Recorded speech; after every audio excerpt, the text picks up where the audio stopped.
हम लोग केमिस्ट्री पढ़ रहे हैं और इसमें जो चैप्टर चल रहा था कार्बन तथा इसके यौगिक।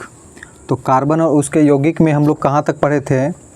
हम लोग इसमें पढ़ लिए थे समावयवता तक पढ़ लिए थे और आज हम लोग इसमें जो है कठोर जल से पढ़ रहे हैं, ठीक है, जिसमें अस्थायी कठोरता अस्थायी कठोरता के बारे में पढ़ेंगे।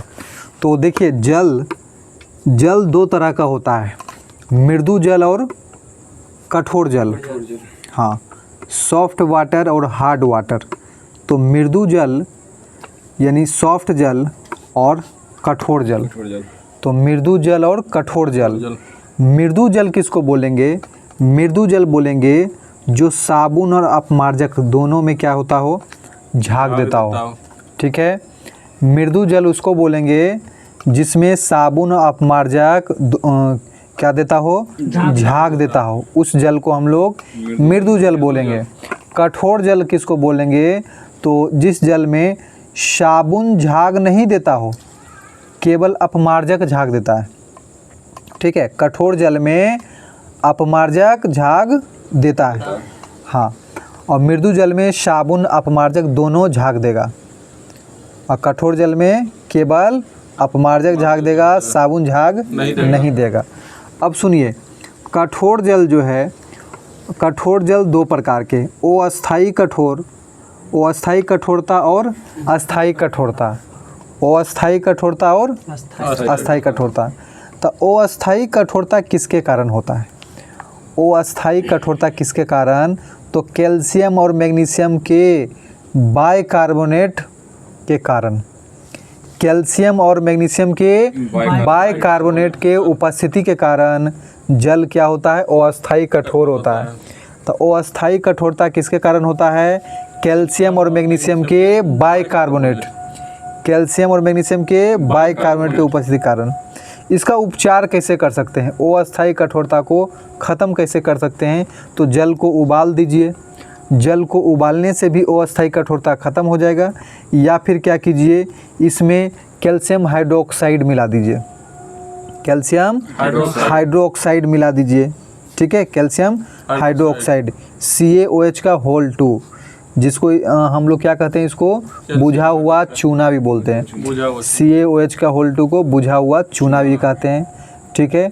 तो अस्थायी कठोरता को दूर करना है तो जल को उबाल दीजिए या फिर इसमें बुझा हुआ चूना मिला दीजिए, तो ये अस्थायी कठोरता क्या हो जाएगा? दूर हो जाएगा।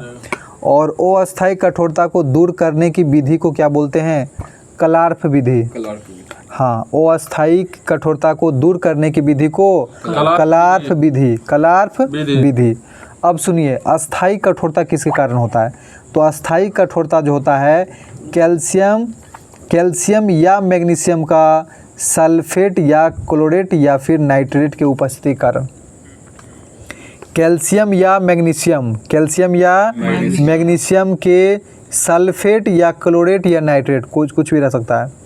कैल्शियम या मैग्नीशियम के सल्फेट या क्लोरेट या नाइट्रेट, कुछ भी ऑप्शन में एग्ज़ाम में आ सकता है। कहने का मतलब कैल्शियम सल्फेट बोल लीजिए या कैल्शियम क्लोरेट बोल लीजिए या कैल्शियम नाइट्रेट बोल लीजिए, या मैग्नीशियम के साथ बोलिएगा तो मैग्नीशियम सल्फेट, मैग्नीशियम क्लोरेट या फिर मैग्नीशियम नाइट्रेट। तो याद रखिए, कैल्शियम या मैग्नीशियम के सल्फेट या क्लोरेट या नाइट्रेट के उपस्थिति के कारण अस्थायी कठोरता होता है। इसका उपचार कैसे करेंगे? अस्थायी कठोरता को दूर करना होगा तो कैसे करेंगे? तो कैसे करेंगे? उसमें रेजिन का तेल मिला दीजिए, रेजिन का तेल। तो रेजिन के तेल से अस्थायी कठोरता दूर हो जाता है।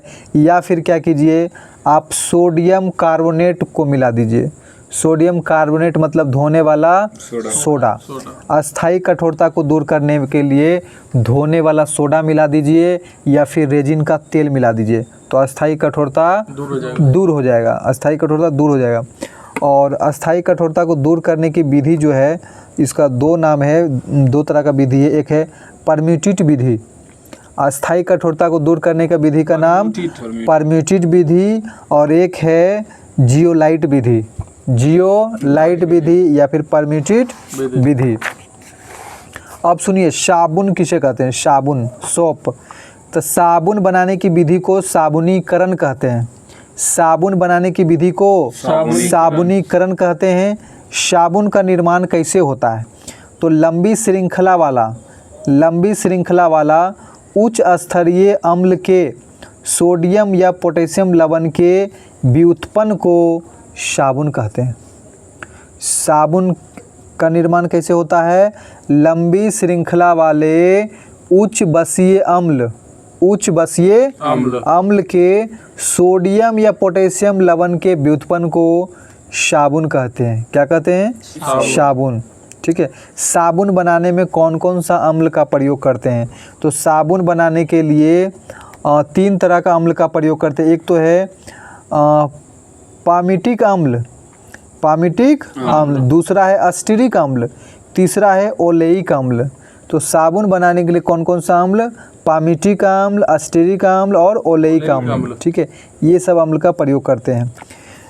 साबुन में उत्पाद के रूप में क्या होता है? ग्लिसरॉल। साबुन में उत्पाद के रूप में क्या होता है? ग्लिसरॉल। हाँ, तो साबुन में उत्पाद के रूप में ग्लिसरॉल होता है। ठीक है, तो सुनिए, साबुन और अपमार्जक। साबुन और अपमार्जक, देखिए दोनों में अंतर क्या है, क्या डिफरेंस है साबुन और अपमार्जक में। तो साबुन जो होता है यह कठोर जल के साथ झाग नहीं देता है। साबुन कठोर जल के साथ झाग नहीं देता। वहीं अपमार्जक जो है कठोर जल के साथ भी झाग देता है। ठीक है, साबुन जो है लंबी श्रृंखला और उच्च बसीय अम्ल प्लस सोडियम या पोटेशियम के लवण से बनता है। साबुन का निर्माण कैसे होता है? लंबी श्रृंखला प्लस उच्च बसीय अम्ल प्लस सोडियम और पोटेशियम के लवण, ये तीनों से क्या बनता है? साबुन। अपमार्जक की बात करें, अपमार्जक कैसे बनता है? तो उच्च अल्कोहल वाला सल्फोनेट के लवण से बनता है। उच्च अल्कोहल वाला सल्फोनेट के लवण से अपमार्जक बनता है। उच्च अल्कोहल वाला सल्फोनेट के लवण से क्या बनता है? अपमार्जक। साबुन जो होता है कम प्रदूषण करता है। साबुन कम प्रदूषण करता है, अपमार्जक ज़्यादा प्रदूषण करता है। ठीक है, तो साबुन कम प्रदूषण करता है और अपमार्जक ज़्यादा प्रदूषण करता है। ठीक है, एरोमेटिक यौगिक किसे कहते हैं? एरोमेटिक यौगिक, तो बंद श्रृंखला वाला कार्बनिक यौगिक को क्या कहेंगे? एरोमेटिक यौगिक। बंद श्रृंखला वाला कार्बनिक यौगिक को एरोमेटिक। जैसे कि बेंजीन का संरचना बंद एक क्लोज फिगर बनता है और बेंजीन का फॉर्मूला क्या होता है? C6H6 और H6। तो बेंजीन के बारे में याद रखिएगा, बेंजीन में सिग्मा बॉन्ड कितना बनाता है? डायरेक्ट पूछता है तो 12 sigma bond 12, pi bond 3 pi bond 3। तो बेंजीन में सिग्मा बॉन्ड होता है 12 और पाई बॉन्ड 3 होता है। और प्रसंस्करण संख्या कितना होता है? तो sp2। बेंजीन का प्रसंस्करण संख्या sp2 होता है, sp2। बेंजीन से सुनिए क्या बनाया जाता है? बेंजीन से ही TNT बनाया जाता है। TNT का मतलब होता है ट्राई नाइट्रोटोल्यूइन, और इससे विस्फोटक पदार्थ बनता है। TNT से क्या बनता है? विस्फोटक पदार्थ। और ये TNT किससे बनता है? बेंजीन से। किससे बनता है? बेंजीन से बनता है। तो विस्फोटक पदार्थ जो हैं, एक होता है TNP, एक होता है TNB। TNP और TNB। TNP जो हो गया ट्राई नाइट्रोफिनॉल और TNB है ट्राई नाइट्रोबेंजीन। ठीक है, दोनों क्या है? विस्फोटक पदार्थ। तो एगो विस्फोटक पदार्थ को कहते हैं RDX क्या है? विस्फोटक पदार्थ है। RDX विस्फोटक पदार्थ है। इसे प्लास्टिक विस्फोटक भी कहा जाता है। RDX को प्लास्टिक विस्फोटक भी कहा जाता है। RDX में अलग अलग जगह पे, अलग अलग देश में अलग अलग नाम है। जैसे अमेरिका में RDX को बोलते हैं साइक्लोनाइट। हाँ, RDX को अमेरिका में साइक्लोनाइट।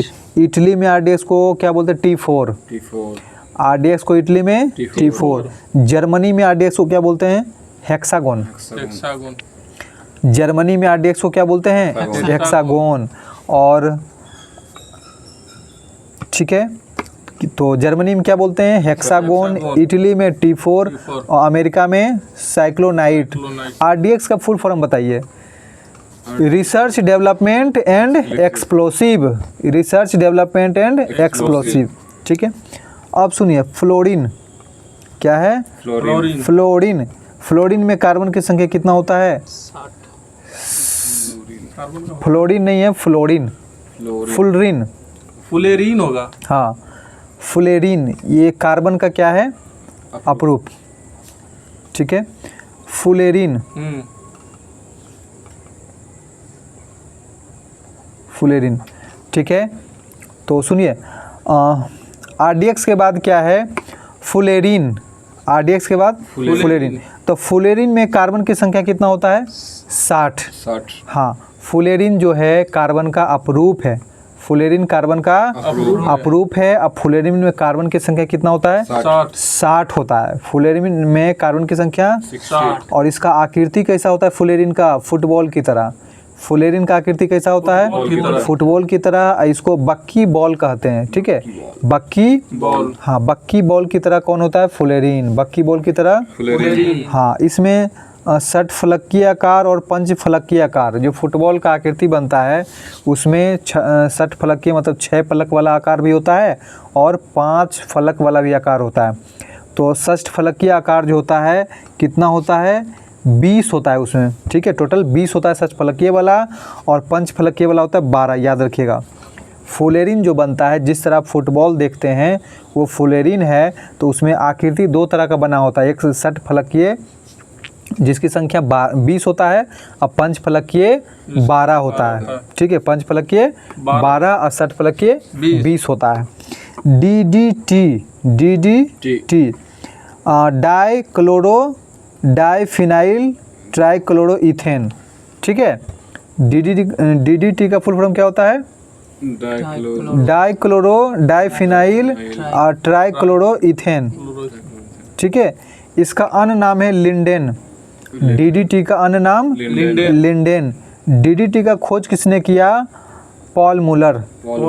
हाँ, DDT का खोज पॉल मूलर। और ये किस रूप में काम आता है? कीटनाशक के रूप में। DDT का उपयोग करते हैं कीटनाशक के रूप में। डायनामाइट। डायनामाइट क्या है? तो एक विस्फोटक पदार्थ है।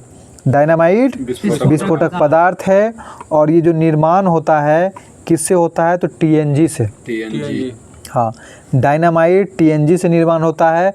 TNG का मतलब ट्राई नाइट्रोग्लिसरीन। ट्राई नाइट्रोग्लिसरीन, इसे नोबेल का तेल भी कहा जाता है। TNG को नोबेल का तेल। नोबेल का तेल। तो डायनामाइट का खोज किसने किया? Alfred Nobel. अल्फ्रेड नोबेल, इसीलिए TNG को नोबेल का तेल कहते हैं। ईस्टर। ईस्टर जो होता है फल के जैसा गंध देने वाला होता है। फल के जैसा गंध किस में पाया जाता है? ईस्टर में, ठीक है। फल के जैसा गंध देता है ईस्टर। और इसको कृत्रिम मिठाई बनाने में उपयोग किया जाता है। कृत्रिम मिठाई बनाने में सुगंध के लिए ईस्टर का प्रयोग करते हैं, ठीक है। सुगंध के लिए ईस्टर का। कार्बन का मुख्य 3 अपरूप है। कार्बन के कितने अपरूप हैं? 3। कौन कौन है? हीरा, ग्रेफाइट और फुलेरीन। हीरा, ग्रेफाइट और फुलेरीन, ठीक है। और फुलेरीन में कार्बन की संख्या कितना होता है? 60। और इसको बक्की बॉल्स पाया जाता है। इसमें क्या पाया जाता है? बक्की बॉल्स, ठीक है। और सुनिए हीरा और ग्रेफाइट, ठीक है। कार्बन का टोटल 3 अपरूप है, फुलेरीन, हीरा और ग्रेफाइट। तो हीरा और ग्रेफाइट के बारे में जानिए। सबसे कठोर पदार्थ कौन है? हीरा। सबसे कठोर पदार्थ हीरा, यानी हीरा जो है सबसे कठोर पदार्थ होता है, और ग्रेफाइट होता है मुलायम। ग्रेफाइट क्या है? मुलायम। हीरा चतुष्फलकीय होता है। हीरा क्या होता है? चतुष्फलकीय होता है। और वहीं ग्रेफाइट कैसा होता है? षष्ठफलकीय। ग्रेफाइट कैसा होता है? षष्ठफलकीय, ठीक है। ग्रेफाइट षष्ठफलकीय और हीरा चतुष्फलकीय। फलकीय। हीरा विद्युत के क्या होते हैं? कुचालक। कुचालक। हीरा विद्युत के कुचालक। और ग्रेफाइट विद्युत के सुचालक। सुचालक होते हैं। ग्रेफाइट क्या होते हैं? सुचालक। सुचालक। हीरा में कोई मुक्त इलेक्ट्रॉन नहीं होता, इसलिए वो विद्युत के कुचालक। ग्रेफाइट में एक मुक्त इलेक्ट्रॉन होता है। ग्रेफाइट में एक मुक्त इलेक्ट्रॉन होता है, इसलिए ग्रेफाइट क्या होता है? सुचालक। हीरा का प्रसंस्करण संख्या होता है sp3। हीरा का प्रसंस्करण संख्या sp3 और ग्रेफाइट का प्रसंस्करण संख्या sp2। ग्रेफाइट का प्रसंस्करण संख्या sp2। हीरा का उपयोग आभूषण और शीशा काटने में होता है। हीरा का उपयोग आभूषण और शीशा काटने में होता है, ठीक है, या तो आभूषण के रूप में या फिर शीशा काटने में। और वहीं ग्रेफाइट का उपयोग जो है शुष्क सेल और नाभिकीय रिएक्टर में मंदक के रूप में होता है। ग्रेफाइट का उपयोग कहाँ होता है? शुष्क सेल और नाभिकीय रिएक्टर में मंदक के रूप में। काला हीरा का उपयोग क्या करते हैं? शीशा काटने में। काला हीरा का उपयोग शीशा काटने में करते हैं। और ग्रेफाइट का उपयोग लेड पेंसिल में करते हैं। ग्रेफाइट का उपयोग लेड पेंसिल बनाने में किया जाता है। लेड पेंसिल में लेड की मात्रा कितना होता है? 0%। केवल नाम है लेड पेंसिल, लेड इसमें नहीं होता है, ठीक है। लेड पेंसिल में लेड की मात्रा क्या होता है? 0%, ठीक है। तो आज के लिए चैप्टर समाप्त होता है।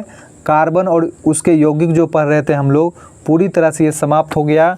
अगले दिन हम लोग अगले चैप्टर में धातु क्रम पढ़ेंगे, ठीक है। तो आज के लिए हम लोग इतना ही रखते हैं।